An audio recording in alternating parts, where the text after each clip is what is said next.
নমস্কার বন্ধুরা, তোমরা দেখছো দ্য ক্যালকাটা জাংশন। আমি ঋত্বিক। আশা করি তোমরা সকলে খুব ভালো আছো। আজকের ব্লগে আমরা চলে এসেছি দক্ষিণ দিল্লির এক অত্যন্ত পবিত্র এবং শান্ত পরিবেশের মন্দিরে, হজ খাসের জগন্নাথ মন্দিরে। সারাদিনের ব্যস্ততা শেষে সন্ধ্যের আলোয় এই মন্দিরে পরিবেশ একেবারে অন্যরকম হয়ে ওঠে। আজ শুধু মন্দির দর্শন নয়, জানবো এর ইতিহাস, অনুভব করব এখানকার ভক্তি, সংস্কৃতি আর আধ্যাত্মিক আবহ। চলুন শুরু করা যাক আজকের এই যাত্রা। সন্ধে তখন ধীরে ধীরে নেমে আসছে। দিল্লির রাস্তায় দিনের ব্যস্ততা এখনও রয়েছে, কিন্তু মন্দিরের দিকে যত এগোচ্ছিলাম ততই যেন পরিবেশ বদলে যাচ্ছিল। দূর থেকেই ভেসে আসছিল ঘণ্টার শব্দ, শঙ্খধ্বনি আর জয় জগন্নাথ ধ্বনি। মন্দিরের প্রবেশদ্বারে পৌঁছে দেখি প্রচুর মানুষের ভিড়। কেউ পরিবারের সঙ্গে এসেছেন, কেউ বন্ধুবান্ধব নিয়ে, আবার কেউ একাই ভগবানের দর্শনের আশায় দাঁড়িয়ে আছেন। এই দৃশ্যটা সত্যিই মন ছুঁয়ে যাওয়ার মতো। এই মন্দিরটি শুধু একটি উপাসনালয় নয়, দিল্লিতে বসবাসকারী ওড়িয়া সম্প্রদায়ের ধর্মীয় ও সাংস্কৃতিক পরিচয়ের অন্যতম কেন্দ্র। ঐতিহাসিক তথ্য অনুযায়ী 1967 সালে শ্রী নীলাচল সেবা সংঘ প্রতিষ্ঠিত হয় এবং একই বছরে মন্দিরের নির্মাণ কাজও শুরু হয়।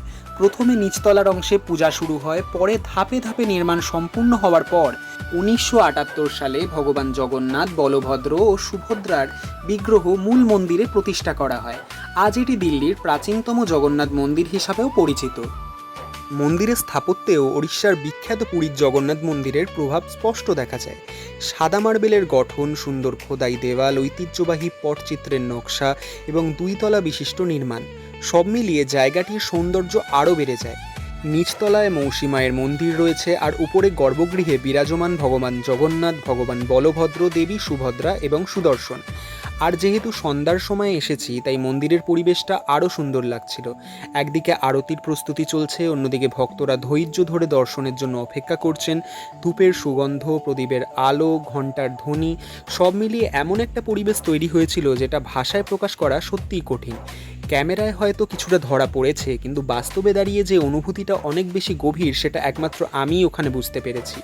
ভগবান জগন্নাথকে অনেকেই জগতের নাথ বা সমগ্র বিশ্বের ঈশ্বর হিসাবে মানেন। তার সঙ্গে রয়েছেন বড় ভাই বলভদ্র এবং বোন সুভদ্রা। এই তিন দেবতার একসঙ্গে পূজা ভারতীয় বৈষ্ণব ধর্মের এক অনন্য ঐতিহ্য। প্রতি বছর রথযাত্রার সময় এই মন্দিরে হাজার হাজার ভক্তের সমাগম হয়। পুরীর রথযাত্রার আদলে এখানেও অত্যন্ত নিষ্ঠার সঙ্গে রথযাত্রা উৎসব পালন করা হয় এবং মহাপ্রসাদ বিতরণ করা হয়। আজকের ব্যস্ত জীবনে এমন শান্ত পরিবেশ খুবই কম পাওয়া যায়। আমার মনে হয় শুধু দর্শনের জন্য নয়, নিজের মনকে কিছুটা শান্ত করার জন্যেও জীবনে একবার হলেও এমন জায়গায় আসা উচিত। আর একটা বিষয় আমার এখানে খুব ভালো লেগেছে, এখানে শুধু উড়িষ্যার মানুষ নয়, ভারতের বিভিন্ন প্রান্তের মানুষও ভগবানের দর্শনে আসেন। ভাষা আলাদা, সংস্কৃতি আলাদা, কিন্তু বিশ্বাস এক। এটাই ভারতের সবথেকে বড় সৌন্দর্য। বৈচিত্র্যের মধ্যেও একতার এই ছবিটা এখানে খুব সুন্দরভাবে চোখে পড়ে। আমি কিছুক্ষণ মন্দিরের চারিপাশে ঘুরলাম, বিভিন্ন দিক থেকে মন্দিরটাকে দেখলাম, আর ক্যামেরায় যতটা সম্ভব সেই পরিবেশটাকে তুলে ধরার চেষ্টা করলাম। আমি বিশ্বাস করি ভিডিও শুধু কোনো জায়গা দেখানোর জন্য নয়, সেই জায়গার অনুভূতিটাকেও দর্শকদের কাছে পৌঁছে দেবার একটা মাধ্যম।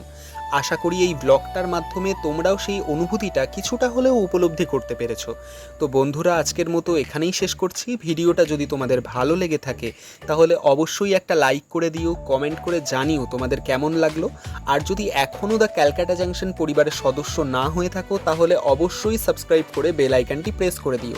এতে যখনই আমি কোনো ভিডিও ছাড়বো তোমাদের কাছে নোটিফিকেশান পৌঁছে যাবে। কারণ পরের ব্লগে আমরা ঘুরতে চলেছি দিল্লির সবচেয়ে বিখ্যাত আকর্ষণীয় জায়গাগুলোর মধ্যে একটি, হজ খাস ভিলেজ। সেখানে থাকবে ইতিহাস, লেক, প্রাচীন স্থাপত্য, ক্যাফে কালচার আর সম্পূর্ণ ভিন্ন এক দিল্লির গল্প। তাই পরের ব্লগ একেবারেই মিস করো না। আমি ঋত্বিক, তোমরা দেখছো দ্য ক্যালকাটা জাংশন। জয় জগন্নাথ, নমস্কার, আবার দেখা হবে ব্লগ 12-এ। Thank you guys.